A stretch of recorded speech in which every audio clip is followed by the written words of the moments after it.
एक अंडरवियर लड़की के मुंह में चला गया, लेकिन लड़की ने आनन फानन में उसे एक तरफ पकड़ लिया, वरना आज की रात मुश्किल होती। लड़की ने पूरी ताकत लगाकर उसे मुंह से बाहर खींच लिया। स्थिति खराब देख अंडरवियर भागने की कोशिश कर रही थी, लेकिन लड़की ने उसे पकड़ लिया और उसे दो टुकड़ों में फाड़ दिया, जमीन पर पटक दिया। इसके बाद वह एक कब्रिस्तान में पहुंचा और अपने हाथों से एक बूढ़ी महिला की कब्र खोदनी शुरू कर दी। वह खुदाई करते करते और उत्साहित होता गया और अंत में उसने ताबूत पाया। उसने पूरा जोर लगाकर ताबूत का ढक्कन खोल दिया। यह वही महिला थी जिसने उसे श्राप दिया था। लड़की ने श्रापित बटन निकाला और उसे महिला के हाथ में रखने की कोशिश की, लेकिन उसके हाथ नहीं खुल रहे थे। गुस्से में उसने लोहे की कुदाल उठाई और उसे छुद्दा कर महिला का मुंह खोल दिया। बटन को उठाकर हवा में रखा।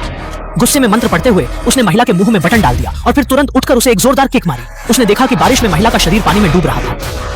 बारिश तेज हो रही थी और जब लड़की बाहर निकलने की कोशिश कर रही थी तो आसपास की मिट्टी ढीली हो गई। उसका शरीर टिक नहीं पा रहा था। लड़की ने बाहर की तरफ चढ़ने की कोशिश की, पर यह नाकाम था। तभी महिला का शरीर हरकत करने लगा। एक बार लड़की डर के मारे चिल्लाने लगी और वहां से बचने के प्रयास में ऊपर चढ़ने लगी, लेकिन महिला का शरीर उसके रास्ते में आ गया और लड़की कितनी भी कोशिश कर ले वह उसे धकेल नहीं पा रही थी।